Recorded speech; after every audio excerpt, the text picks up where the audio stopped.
Welcome to Bedtime Science. Did you know that the brain you carry weighs about the same whether you are male or female?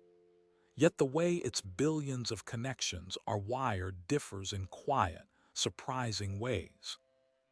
The human brain contains roughly 86 billion neurons. For decades, scientists assumed that male and female brains were simply scaled versions of one another, one a bit larger, the other a bit smaller, but otherwise identical in design, identical in function, identical in every way that mattered. Then modern imaging arrived, and the story became more interesting than anyone had predicted. Tonight we explore how male and female brains are built, their shared architecture, their subtle structural differences, and what modern neuroscience has confirmed versus what it has quietly corrected. In the next moments, we will gently discuss how overall brain size and volume compare between sexes, and why bigger does not mean more capable. We'll look at what cortical thickness and surface area reveal when measured across thousands of people in the UK Biobank. We will examine how the wiring between hemispheres differs, including the quiet discovery that female brains tend towards stronger cross-hemispheric connections, while male brains favor within hemisphere roots. We'll move through the small hypothalamic nuclei, like INAH, where volume differences are measured in fractions of a cubic millimeter.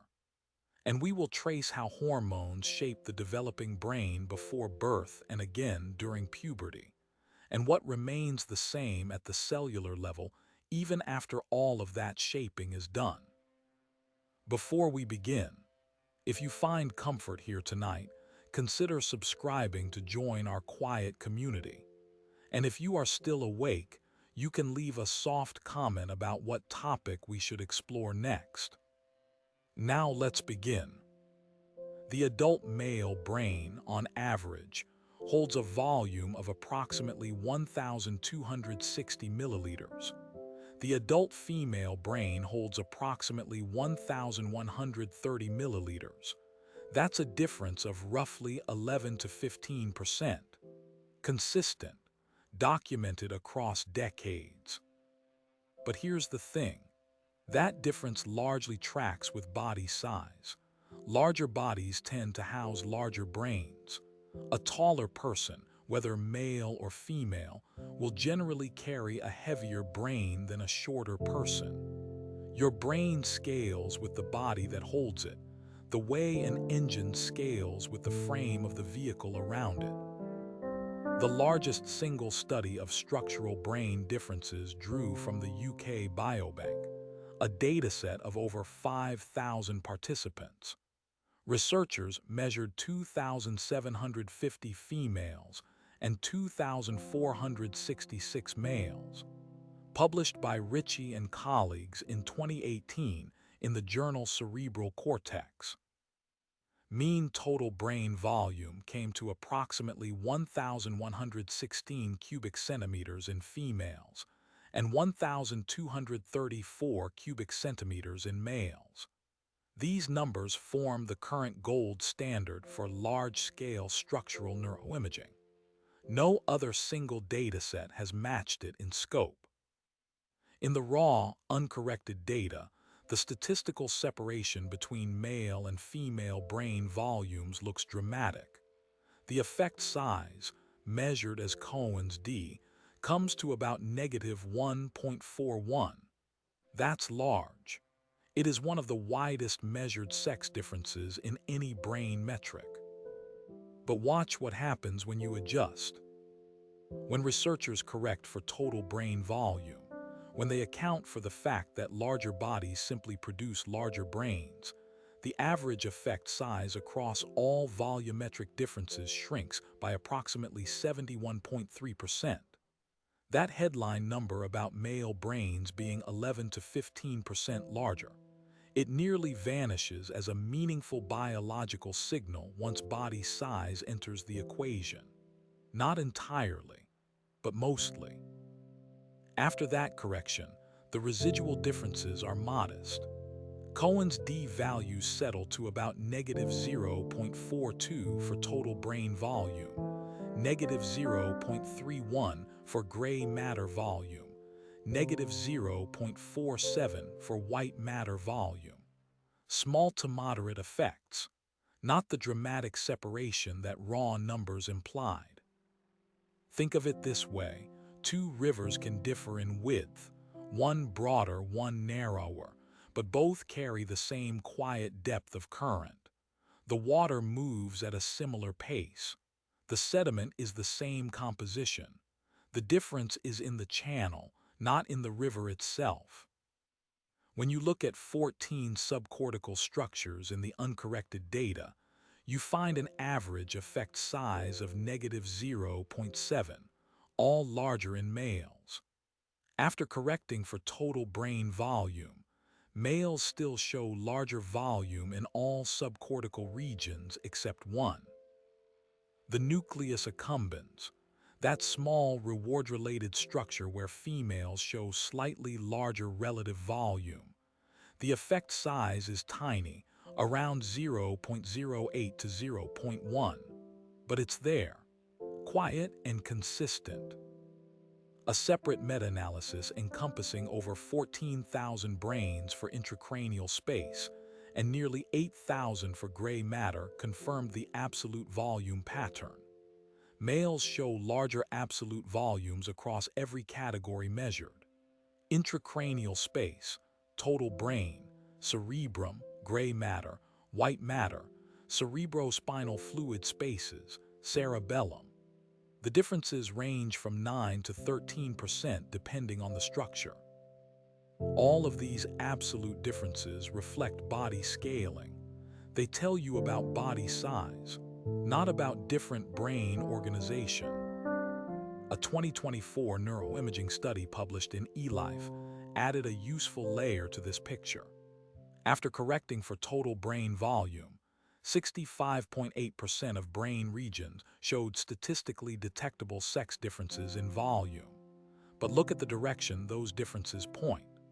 63.8% of them were female biased, meaning those regions were proportionally larger in females relative to overall brain size. Only 36.3% tilted toward males. The prefrontal cortex, cingulate, somatosensory cortex, motor cortex, and nucleus accumbens fell into the female-biased group. The insula, visual cortex, hippocampus, amygdala, and hypothalamus fell into the male-biased group. So once you account for the simple fact that bigger bodies grow bigger brains, females actually show proportionally larger volume in most brain regions. Not all, but most. Brain maturation doesn't follow the same calendar in both sexes either. Female brains mature structurally earlier than male brains. This complicates direct age-matched comparisons, especially in children and teenagers. If you compare a 12-year-old girl's brain to a 12-year-old boy's brain, you may be comparing two brains at different developmental stages, even though the calendar says the same thing. Here is a pattern worth noticing. Males show consistently greater variance in brain volumes than females. They are more spread out from the average in both directions. The variance ratio across overall and subcortical volumes in the UK Biobank is 0.82. Values below 1 indicate greater male spread. Some male brains are much larger than average. Some are much smaller. The female distribution clusters more tightly around its center. This pattern of greater male variability appears again and again across biology. We'll see it return later.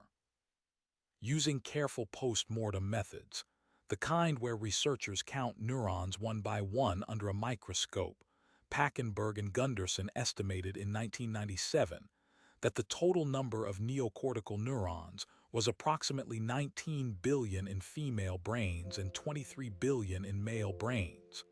A 16% difference. But here's what matters. This tracks closely with brain volume rather than suggesting a different cellular design. More volume, more neurons. Same architecture. A follow-up stereological study in 2007 repeated that neuron count finding, more neurons in male neocortex, but the researchers also measured something else, the average volume of each neuron's cell body. No detectable sex difference. The neurons themselves are built to the same specifications, same size, same shape under the microscope. There are simply more of them in the larger container. And the density of neurons, how tightly they are packed per unit volume, follows its own complicated pattern. One histological study found neuronal density approximately 13 to 18% higher in males, while cortical thickness was similar between the sexes. This implies that the female cortex contains a proportionally richer neuropil. That's the dense tangle of dendrites, axons, and synaptic connections that fills the space between cell bodies. Fewer cells per cubic millimeter, but more connective tissue weaving between them. Consider the total length of myelinated fibers in the white matter of a younger adult brain. It ranges from approximately 150,000 to 180,000 kilometers. That is enough wiring to stretch from the Earth to the Moon and nearly halfway back. This extraordinary infrastructure underlies all cognition, every thought you've ever had, every memory you've formed, every sensation you've experienced. It is present in both sexes, and it declines with age in both. Brain volume differences between males and females begin during fetal development. They're detectable before birth, through ultrasound measurements of head circumference. The effect size starts at about Cohen's d0.4 around age 5. It rises to about 1.4 by age 24. Then it stabilizes. The divergence accelerates through adolescence in both sexes, propelled by the hormonal changes of puberty. Two brains, different in volume the way two lakes differ in surface area. Yet beneath the surface, the water reaches the same depth. Those first observations describe how the brain's overall dimensions compare. The next group of facts looks at something more specific, the cortex itself, the thin, wrinkled outer layer where most of your conscious thought takes place, and how its two key physical properties, thickness and surface area, diverge in quiet but consistent ways.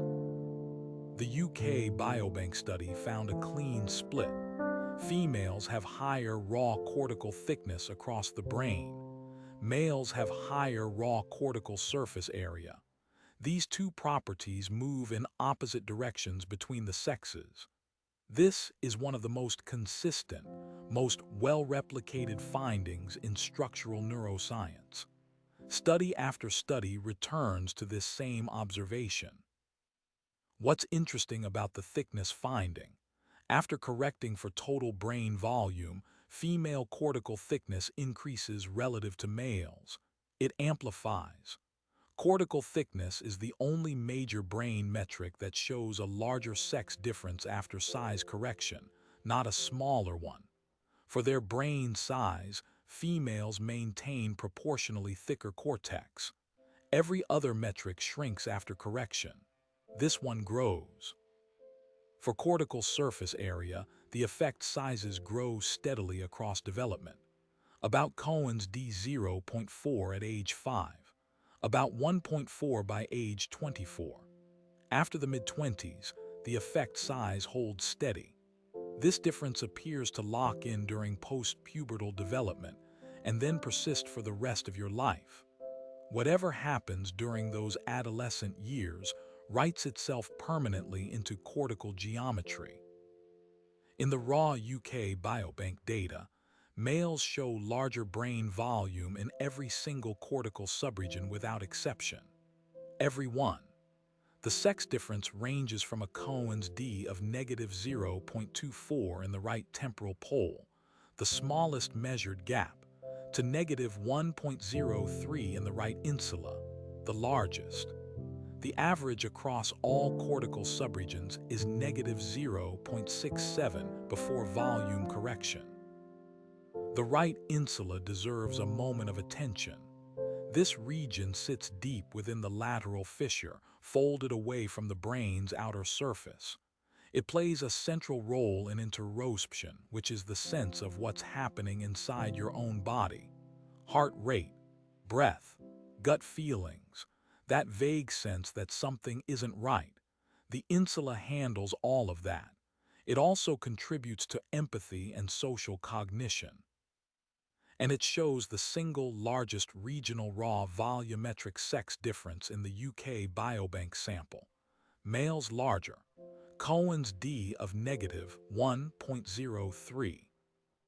After correcting for total brain volume, though, the pattern shifts.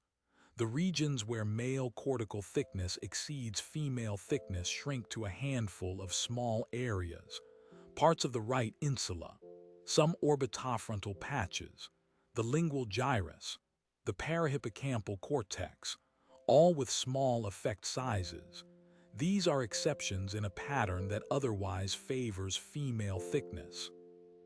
Females show higher cortical thickness after size correction across broad areas of the frontal and parietal lobes, the cingulate gyrus, the paracentral lobe, the medial frontal lobe. The effects are more pronounced on the left side of the brain, and this thickness advantage is visible across the lifespan. It doesn't fade with age. Here's a subtlety that tripped up early researchers for years. Females show higher thickness, but males show higher volume and surface area, sometimes in the very same frontal and parietal regions. The same patch of cortex, 3 different measurements, 3 different answers. Thickness, volume, and surface area can point in opposite directions simultaneously. This is why studies that used different metrics reached contradictory conclusions. They weren't necessarily wrong. They were measuring different things about the same tissue. The motor and somatosensory regions in the parietal lobe illustrate this well. Females show relatively higher thickness in these areas.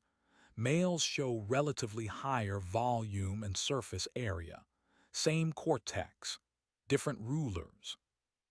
The temporal lobe, particularly the auditory and associative regions, generally does not show the female thickness advantage seen elsewhere.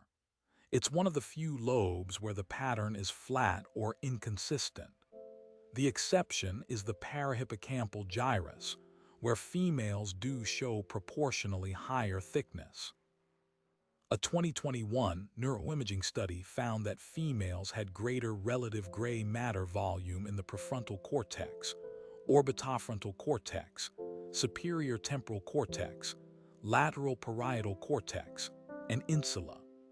Males had greater relative volume in the ventral temporal and occipital regions.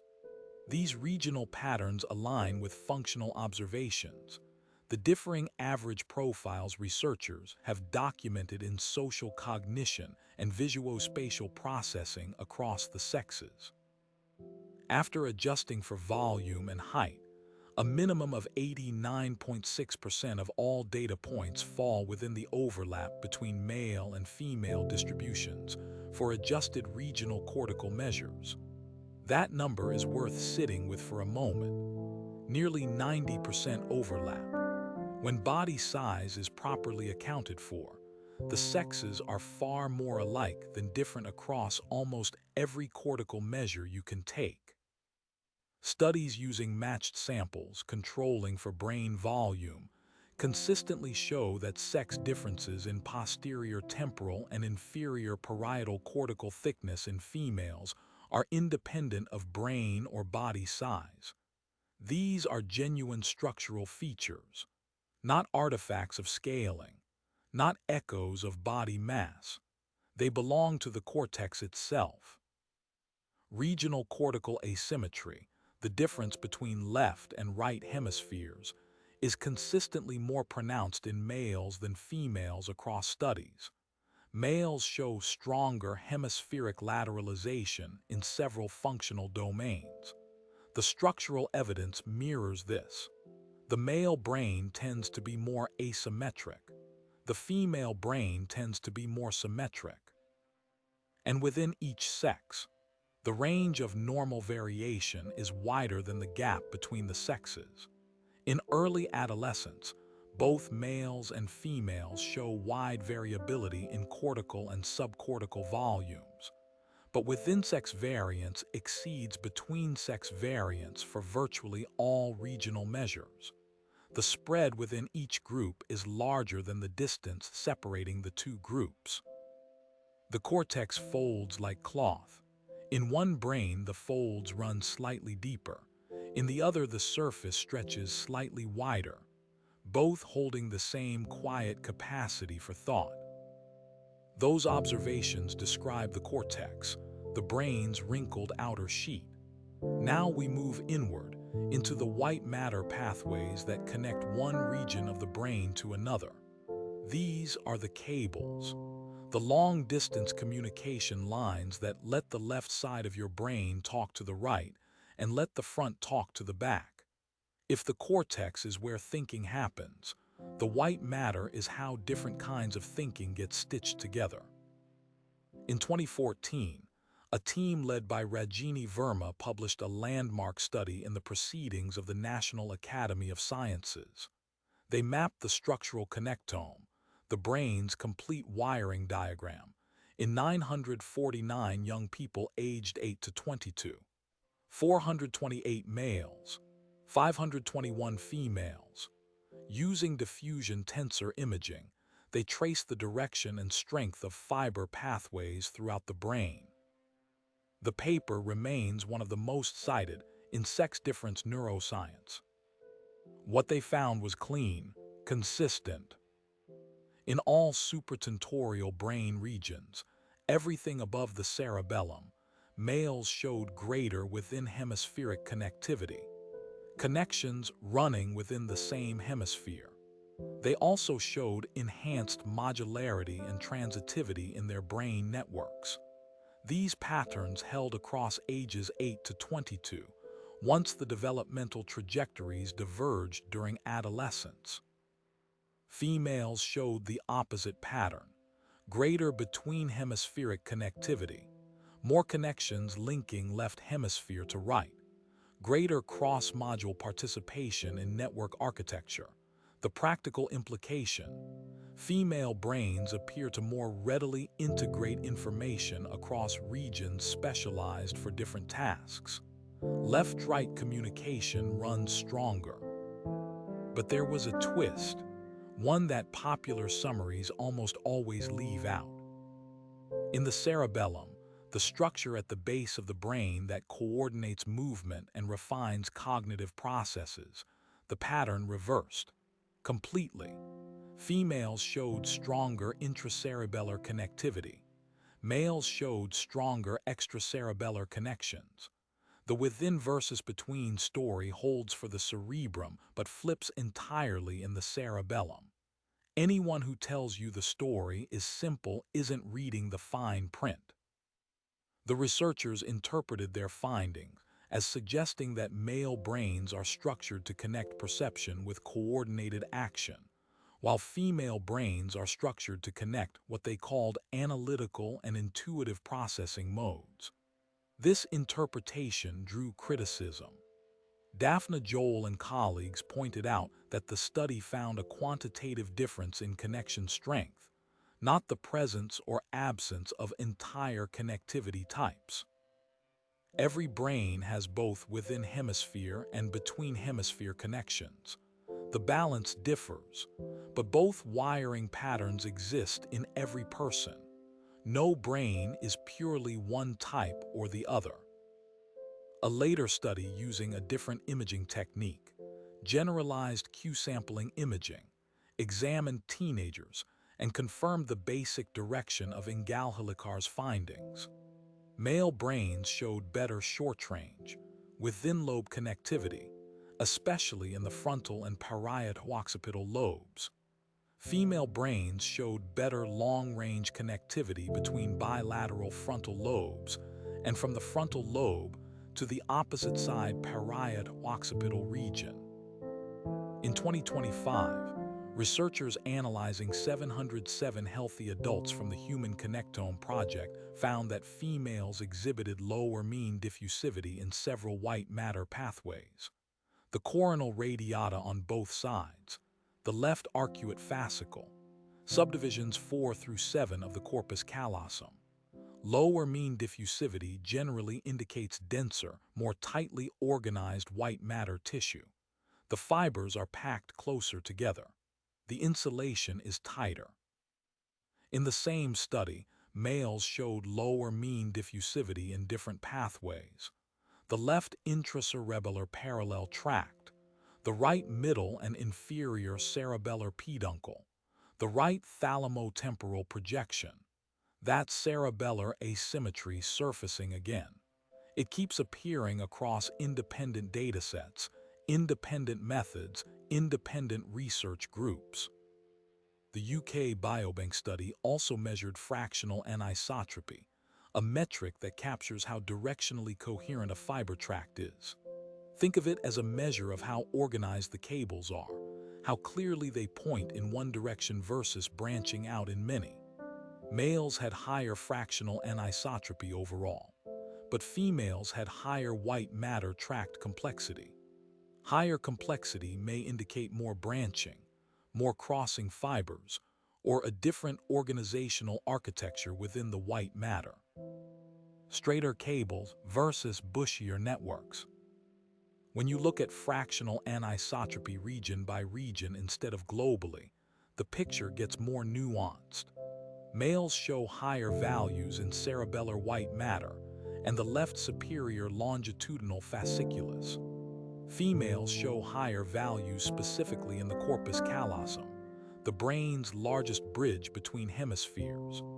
That corpus callosum finding in females has been linked to more efficient transfer of information from one hemisphere to the other.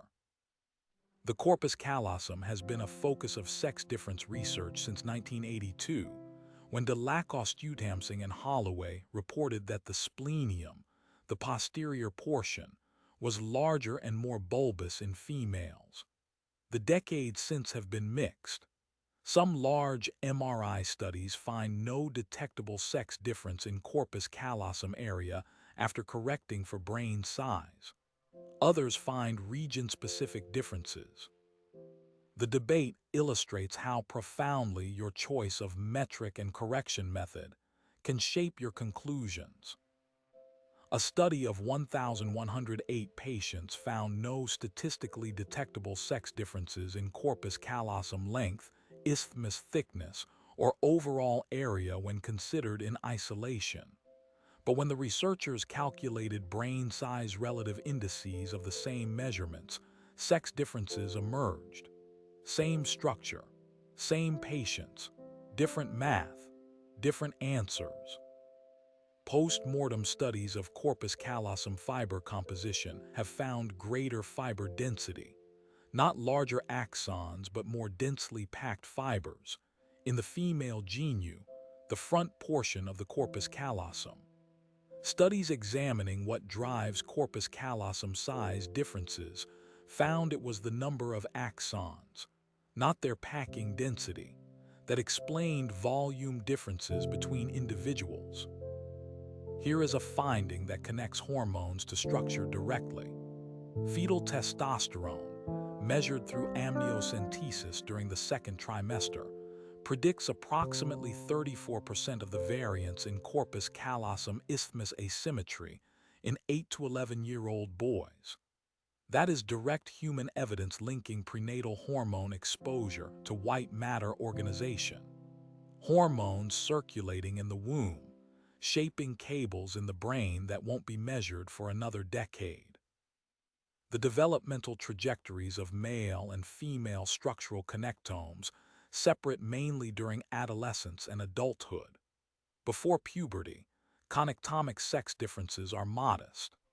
The divergence visible in adult brains is substantially shaped by the hormonal reorganization of puberty.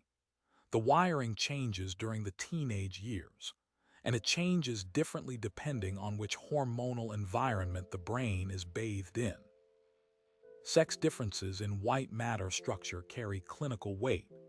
Researchers have noted they are of the same order as that attributed to some pathology. This means that if a neurologist interprets a white matter scan without knowing the patient's sex, they risk confounding a normal sex-based variation with a sign of disease. A normal female pattern might look unusual if compared against a male reference range. The reverse is equally true. The UK Biobank's resting state functional connectivity data, measuring which brain regions are active at the same time during rest, found stronger connectivity for males in unimodal sensory motor cortices. Females showed stronger connectivity in the default mode network, the set of regions associated with self-referential thought, mental time travel, social cognition, and autobiographical memory. When researchers look at the ratio of interhemispheric to intrahemispheric connectivity at the individual level, person by person rather than as a group average, that ratio predicts cognitive abilities beyond sex and brain size. Your connectivity architecture carries information about your cognitive profile independently of whether you're male or female. The wiring matters. Who you are matters more than which group you belong to. Sex differences in default mode network connectivity become more pronounced with age. In 22 to 25-year-olds, males and females show non-detectable connectivity differences. By 26 to 30, the differences reach statistical detection. By 31 to 35, they are highly pronounced, with p-values below 0.001. This age-related divergence suggests ongoing brain maturation influenced by hormones well into adulthood. The brain is still changing in your 30s, still settling. And perhaps most intriguingly, a study of resting state functional connectivity across the first 2 years of life found sex differences in network organization even in infants. The earliest sex-typical connectivity patterns emerge before any substantial socialization has occurred, before culture, before language, before schooling, peer groups, or gendered toys. The wiring differences appear to have a biological origin, written into the developmental program from the start. Imagine two cities. In one, the neighborhoods are densely connected within themselves. Streets loop and cross within each district. In the other, bridges cross the river more frequently, linking east to west, connecting districts that in the first city remain more separate. Both cities function well. Both move people and goods efficiently. But the flow patterns differ. And so, perhaps, do the kinds of problems each city solves most easily. We move deeper now. Past the cortex, past the white matter highways into the oldest parts of the brain, the structures that sit near the center wrapped around the brain's core. The hypothalamus, the amygdala, the hippocampus. These are ancient regions, evolutionarily speaking. They regulate drives, emotions, memory, and survival. And they contain some of the clearest, most localized sex differences that neuroscience has documented. The most studied sexually dimorphic nucleus in the human brain sits within the hypothalamus. It's called INAH3, the third interstitial nucleus of the anterior hypothalamus.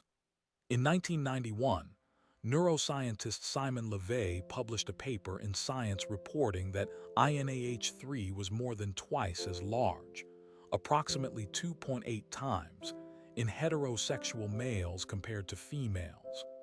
That paper launched an entire field of inquiry. Later studies refined the numbers.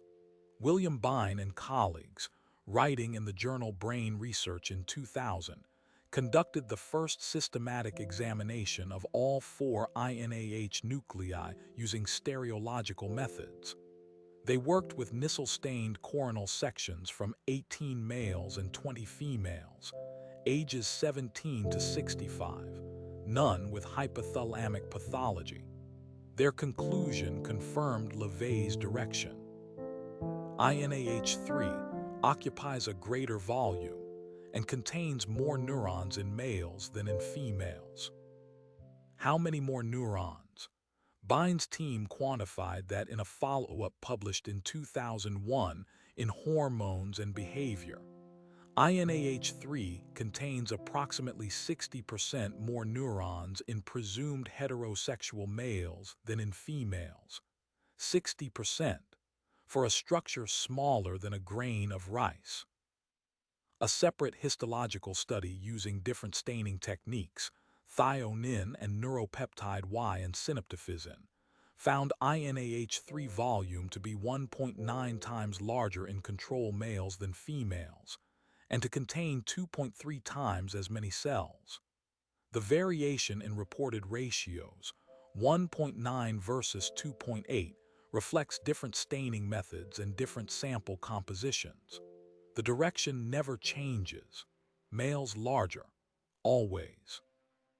But here's what deserves your attention most. Despite the volume and neuron count differences in INAH3, neither the 2000 nor the 2001 Bind study found any sex differences in neuronal packing density or mean cell body size across any of the 4 INAH nuclei. None. The neurons themselves are the same size. They look identical under the microscope. If you placed a single neuron from a male INAH3 next to a single neuron from a female INAH3, you couldn't tell them apart. There are simply more of them in the male structure. And the sexual dimorphism is precisely localized. No detectable sex differences in volume were found for INAH1, INAH2, or INAH4. The dimorphism sits in INAH3 alone, not spread across the hypothalamus, not a general rule, a specific exception in one particular cluster of cells. INAH3 size is not affected by HIV status.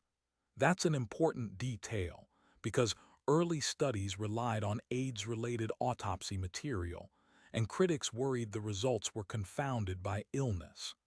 The size is also not altered detectably by castration in adulthood. The structural difference appears to be established early in development and remains resistant to hormonal change later in life. Once set, it stays. In male-to-female transgender individuals, INAH3 has been found to fall within the female control range for both volume and neuron number, even when the structural assessment was made years before or after hormone treatment began. This finding suggests that INAH3 reflects a developmental trajectory set early in life, possibly in the fetal hormonal environment, not shaped by adult circulating hormones, not malleable in maturity, but determined, it seems, before birth or in the first months after. Deep inside the brain, a cluster of cells no larger than a grain of rice holds one of the clearest structural differences between male and female anatomy. And even there, each individual neuron looks the same under the lens. The amygdala sits just in front of the hippocampus, on the inner surface of the temporal lobe. It is the structure most associated with emotional processing, fear learning, and social salience. How does it compare between males and females? In raw, uncorrected volumes, males show approximately 10% larger amygdala bilaterally, with pooled effect sizes of 0.58 on the right, 0.67 on the left, and 0.88 bilaterally. Those numbers might suggest a real structural difference, but a meta-analysis of 46 studies encompassing 6,726 individuals, published by Marwa, Halari, and Elliott in 2017, found that when amygdala volumes are corrected for total intracranial volume, the sex difference disappears entirely. Gone. The amygdala is not meaningfully larger in males once brain size is accounted for. It scales with the brain. The brain scales with the body.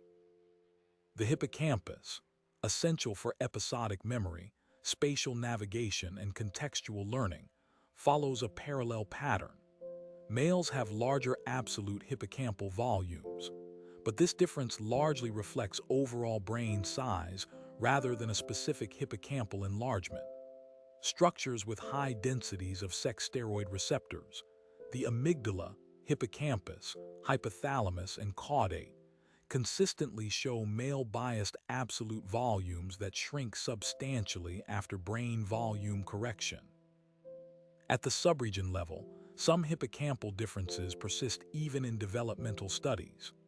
The right whole hippocampus and specific subfields, the right prosubiculum, the right hippocampal fissure, bilateral CA1, bilateral molecular layer, are detectably larger in males. The CA1 subfield, a site of critical synaptic plasticity, shows one of the most consistent male larger differences at this finer anatomical scale. The developmental trajectory of the hippocampus differs by sex in a way that's worth pausing on. Females show consistent volume increases in most subregions across childhood and adolescence. Steady, gradual growth. Males show something different. An early increase followed by a decrease in hippocampal subregions including the tail, CA1, molecular layer, dentate gyrus, CA3 and CA4. Up then down. A rise and a retreat. Postpubertal hippocampal volume decline is greater in males than females. A longitudinal study found a detectable puberty by sex interaction, with hippocampal volumes declining more in postpubertal males than females in both left and right hippocampus. P equals 0.02 for each side. This may reflect sex-specific patterns of synaptic pruning, the brain's process of eliminating unused connection to refine the ones that remain. Across all ages, amygdala volume is consistently reported as male-biased in absolute terms. It is among the most consistently reported subcortical sex differences when you look at raw volume. But this absolute difference is a function of brain size. Control for brain size and it vanishes. The same finding, repeating itself like a refrain. Structures with a relatively high density of sex steroid receptors, the caudate nucleus, amygdala, hippocampus, and cerebellum, show more consistent sex differences in volume across studies compared to cortical regions. The sex steroid receptor density of a region turns out to be a reasonable predictor of whether that region will show sex-associated volumetric variation. Where the receptors cluster, the hormones leave their mark. Where the receptors are sparse, the tissue looks the same. The observations so far describe structures as they exist in the adult brain. But how did they get that way? What shaped them? The next group of facts traces the hormonal and developmental forces that build the brain before birth and through adolescence, and reveals what remains the same at the cellular level despite those forces. Organizational hormones shape the brain in utero through a critical window. In male fetuses, testosterone surges during approximately weeks 8 through 24 of gestation. This is the primary organizational period. During this window, testosterone influences the development of hypothalamic and limbic structures before the baby has taken its first breath. The blueprint is being drawn while the brain is still forming. A second testosterone surge occurs in the first 3 months after birth. Researchers sometimes call this the mini-puberty. These two events, one prenatal, one in early infancy, constitute the major testosterone-mediated organizational periods for brain sexual differentiation. They establish structural templates that persist into adulthood. What happens in these windows echoes for decades. The organizational activational hypothesis, first proposed in 1959 based on studies in guinea pigs, holds that steroid hormones permanently organize the nervous system during early development. These are the organizational effects. The same hormones in adulthood then activate, modulate, and adjust behaviors. These are the activational effects. This framework underpins most of the sex difference findings we've discussed tonight. Early hormones build the structure. Later hormones use it. But in the last 2 decades, that older view has been updated. The idea that testosterone simply masculinizes the brain away from a default female form has given way to something more nuanced. Sex affects the brain through multiple mechanisms, including sex chromosomes acting independently of hormones. And these effects are susceptible to both internal and external factors throughout development. Not a single switch, not a one-way road. The direct link between fetal testosterone and brain structure in humans has been measured. Fetal testosterone, collected through amniocentesis during the second trimester, predicts approximately 34% of the variance in corpus callosum isthmus asymmetry in 8 to 11-year-old boys. That is among the strongest direct prenatal to structural links established in human neuroscience. Hormones circulating in the womb, shaping the organization of white matter cables measured a decade later. During puberty, a second wave of hormonal influence arrives. Both estrogen and testosterone help guide synaptic pruning, the selective elimination of synapses. The brain strengthens circuits that are regularly used and trims the ones that aren't. This is a normal part of adolescent brain development. It's how your brain refines itself into a more efficient organ. But the pattern of pruning differs between sexes. Animal research on synaptic pruning in the medial prefrontal cortex shows a puberty-by-sex interaction. In females, a detectable decrease in synaptic density occurs between postnatal day 35 and 45, coinciding precisely with pubertal onset. This pruning is larger in magnitude in females than males. Pubertal onset in males was also associated with synaptic losses, implicating testosterone, but the female pattern is sharper, more abrupt, more concentrated in time. In the female hippocampus specifically, synaptic pruning at puberty is triggered by the emergence of a particular type of inhibitory receptor, the alpha-4-beta-delta GABAA receptor. These receptors appear at puberty in females, reduce neural activity in the region, and initiate the selective elimination of synapses.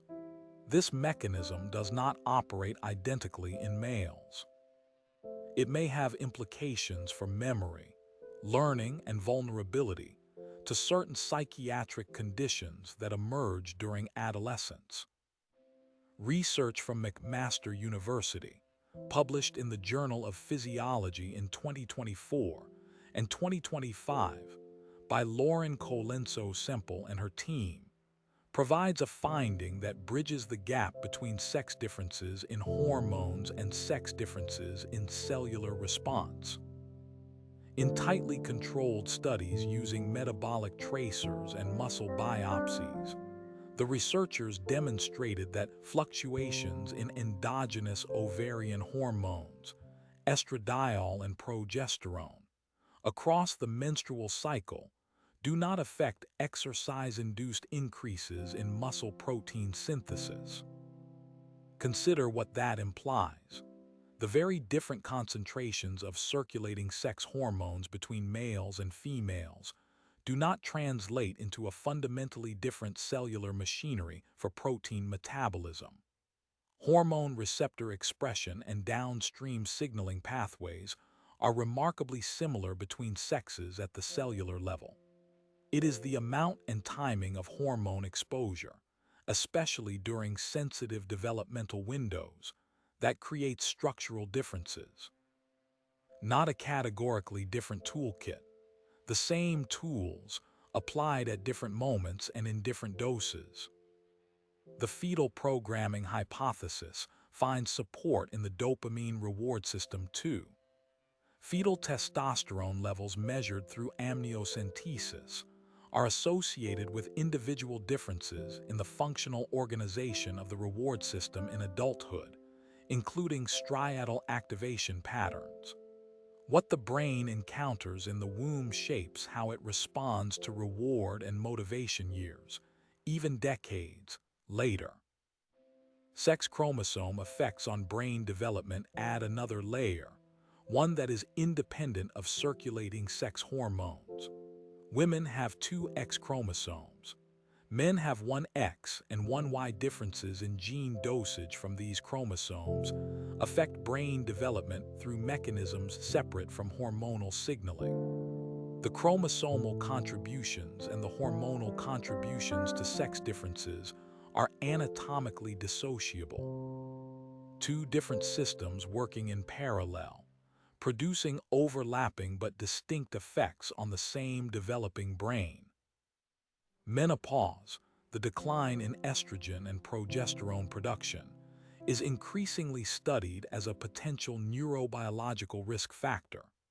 Estrogen acts on the brain through widely distributed receptor systems, and its decline at menopause is associated with increased vulnerability to Alzheimer's disease. This hormonal transition has no male equivalent of comparable speed or magnitude.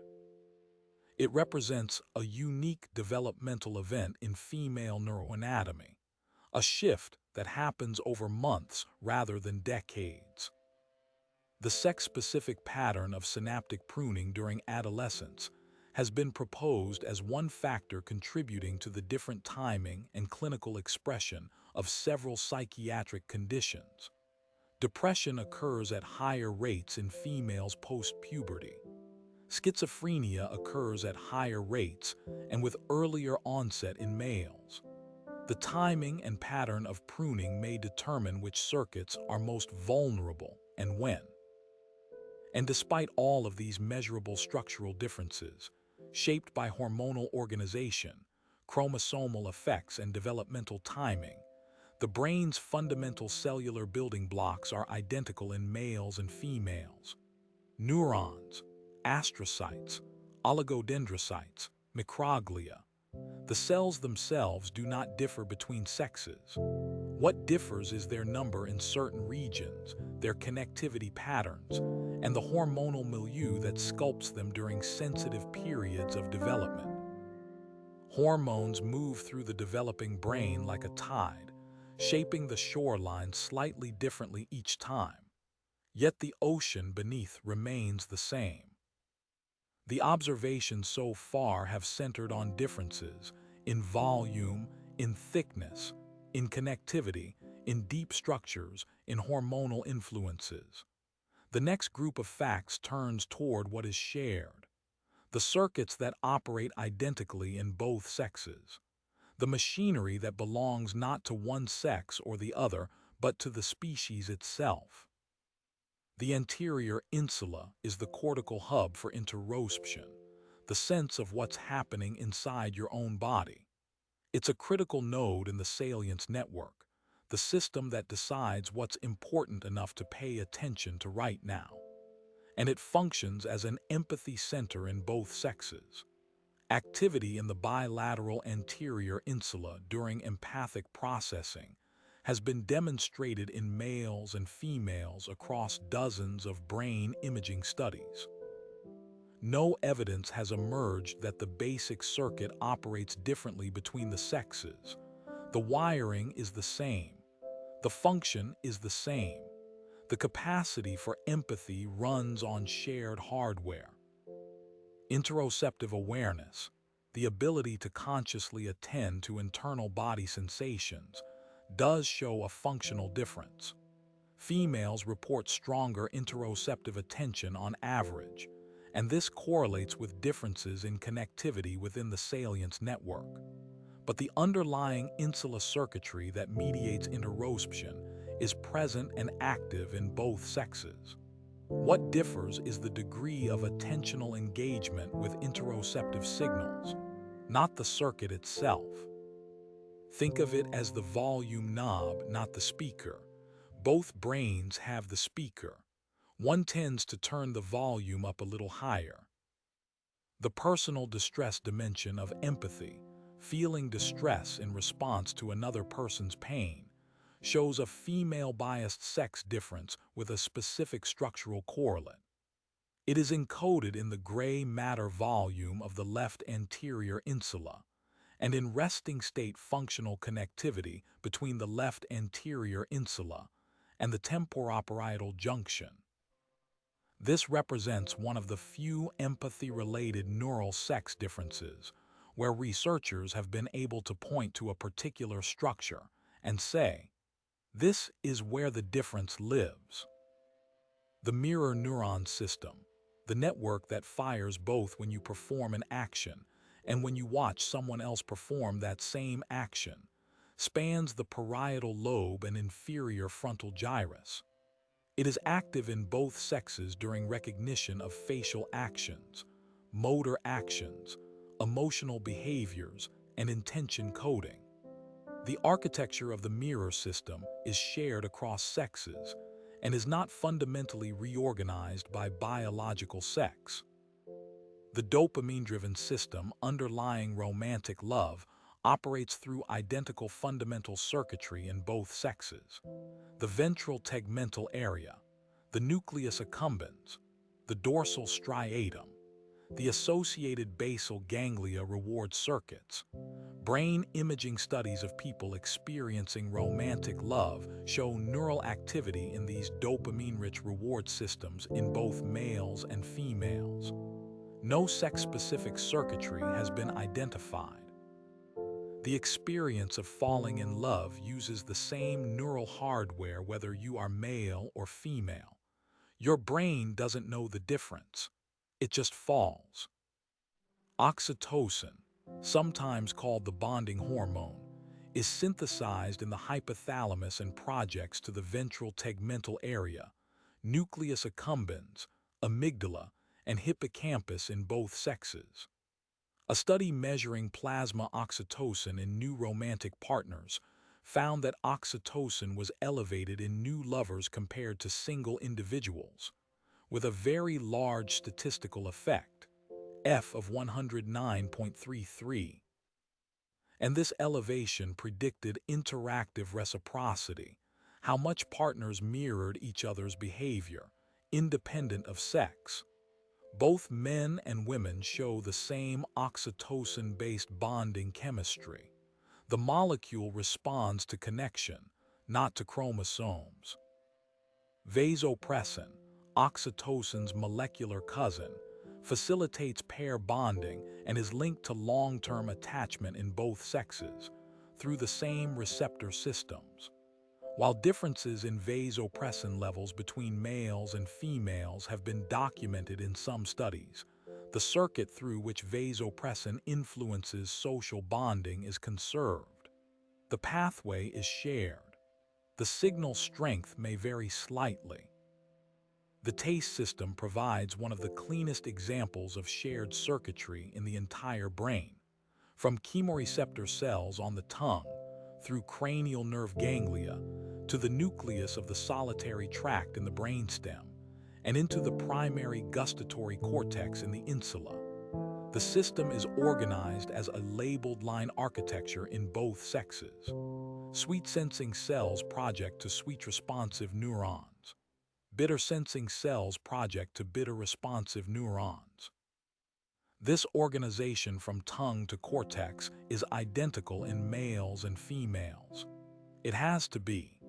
The ability to detect spoiled food or toxic substances is too important for survival to vary. A 2019 brain imaging study confirmed that the human gustatory cortex, located in the insula and frontal operculum, represents distinct taste types in separate regions. This gustatopic map appears to be organized identically in both sexes. No study has identified a fundamental sex difference in taste circuit organization.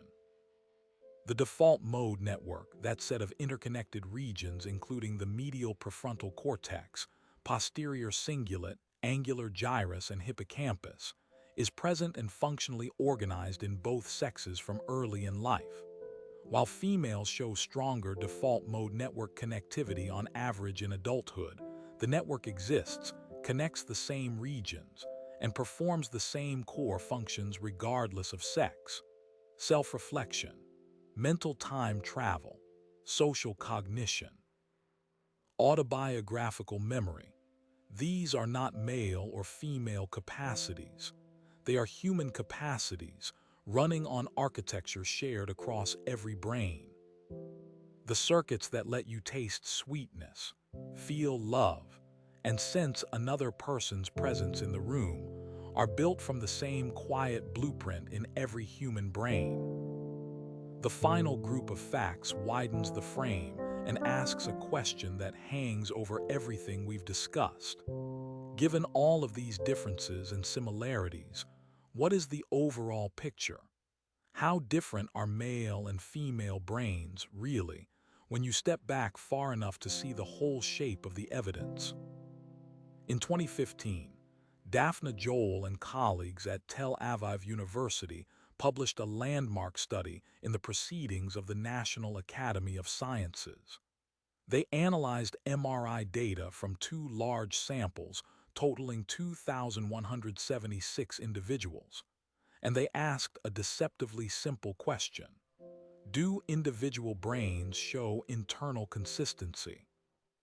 Meaning, when you measure brain features that differ on average between males and females, does any given brain show all of its features pointing in the same sex-typical direction? The answer was striking. Only approximately 6% of brains were internally consistent, with all measured features falling in the same sex-typical direction. Only 6%. That means if you picked a brain at random, there was a 94% chance it would contain a mix of features, some more common in males, some more common in females. Approximately 55% showed what Joel called substantial variability, a mosaic, male typical traits in some dimensions, female typical traits in others, combined in patterns unique to each individual. Joel's mosaic hypothesis holds that most human brains are unique mosaics of features traditionally associated with one sex or the other. The sex category of an individual contributes very little to predicting the specific mosaic configuration of their brain. The brain is not binary. It sits on a continuous, multi-dimensional spectrum where each person occupies a slightly different position.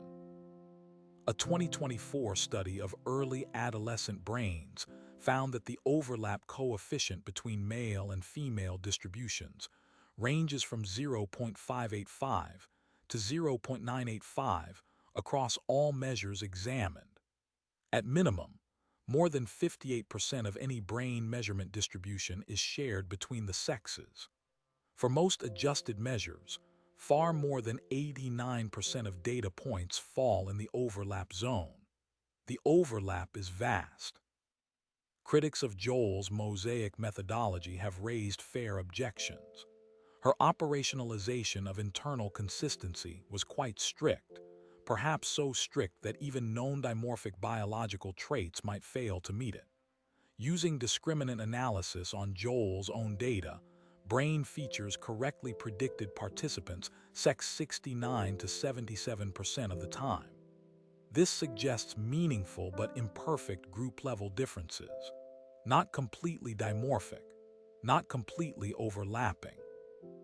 somewhere in between, which is perhaps exactly where you'd expect biology to place a trait shaped by both shared evolutionary pressures and sex-specific developmental signals. The greater male variability pattern reappears here too. A study using 643 males and 591 females aged 3 to 21 found detectably greater male variance in cerebral white matter, cortex, hippocampus, pallidum, putamen, and cerebellar cortex volumes. Greater male variability at both the upper and lower extremes of the distribution.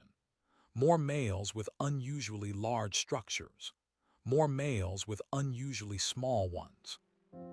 The female distribution clusters more tightly. The clinical dimension of brain sex differences is real and consequential. Alzheimer's disease, the most common cause of dementia, disproportionately affects women. Approximately 2/3 of all Alzheimer's patients are women. Women are nearly twice as likely as men to develop the disease during their lifetime. A meta-analysis of European data found approximately 13 women per 1,000 develop Alzheimer's annually, compared to approximately 7 men per 1,000. This disparity has multiple roots. Partly it reflects women's longer lifespan. They live long enough for the disease to develop. But it's also shaped by the effects of the ApoE4 gene variant, which carries greater risk in women than in men, by the neurobiological consequences of menopause and the decline in estrogen's neuroprotective effects, and by sex chromosome-linked differences in immune and inflammatory responses. The vulnerability runs deeper than longevity alone. ADHD shows a male predominance in clinical diagnosis. In community-based samples, the male-to-female ratio is approximately 2.28 to 1. In clinical referred samples, it rises to approximately 4 to 1. But a 2024 population-level incidence study found that the male excess in ADHD shifts with age. A strong male excess in childhood, ages 5 to 9. Near parity or slight female excess in the 15 to 24 age window. Adult ADHD prevalence approaches 1 to 1 across some large-scale estimates. The childhood picture is not the whole picture, not even close. Autism spectrum conditions show a clinical diagnosis ratio of approximately 4 to 1, male to female, in referred samples. But the true population ratio is increasingly estimated closer to 2 to 1 or 3 to 1. Why the gap between clinical ratios and population ratios? Autistic females are more likely to engage in what clinicians call camouflaging, masking, or compensating for autistic traits during social interactions. This reduces their visibility to diagnostic systems and delays identification, sometimes by years or decades.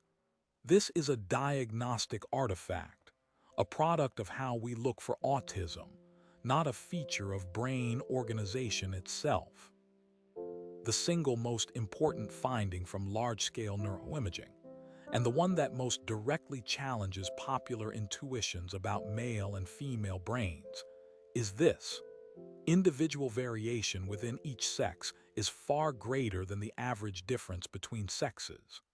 No single brain measure reliably separates male from female brains when considered alone.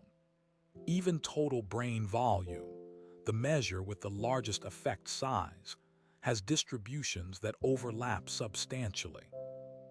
No brain scan can reliably determine whether it belongs to a male or female individual when examining regional structures in isolation. A discriminant analysis might achieve 69 to 77% accuracy using multiple features simultaneously. But 23 to 31% of individuals would be misclassified. That's a misclassification rate far too high for any clinical or forensic application. The mosaic nature of the brain means each person carries a unique mixture of traits found more commonly in one group or the other, assembled in ways that are as individual as your fingerprints. 86 billion neurons, each one the same, and yet no two brains, male or female, are ever quite alike. The brain is the most complex known structure in the universe. It contains more connections than there are stars in the Milky Way galaxy, and the differences between its male and female forms, while real, while measurable, while in some cases clinically relevant, are quiet against the vast background of shared architecture. INAH3 is genuinely larger in males. Female cortex is proportionally thicker. The balance between interhemispheric and intrahemispheric connectivity is quantifiably different. Clinical conditions break differently along sex lines. These are not illusions. They are measurements, data points drawn from thousands of brains, stained on slides, traced through imaging protocols, counted cell by cell under microscopes. Evolution shaped these brains over millions of years. The differences we measure today are echoes of developmental cascades that began before birth, written in hormonal signals during the 8th week of gestation, reinforced during the mini-puberty of the first 3 months, refined during the synaptic pruning of adolescence. The organism cannot read these instructions. It simply follows them. And the result is a brain slightly different in some dimensions and overwhelmingly similar in most. The distributions overlap enormously. The within-sex range is wider than the between-sex gap for virtually every structural measure. The cellular machinery of neurons, the architecture of the dopamine reward system, the labeled lines of the taste cortex, the oxytocin-driven chemistry of attachment, these are not male or female. They belong to the species. They belong to you. The universe is quiet tonight.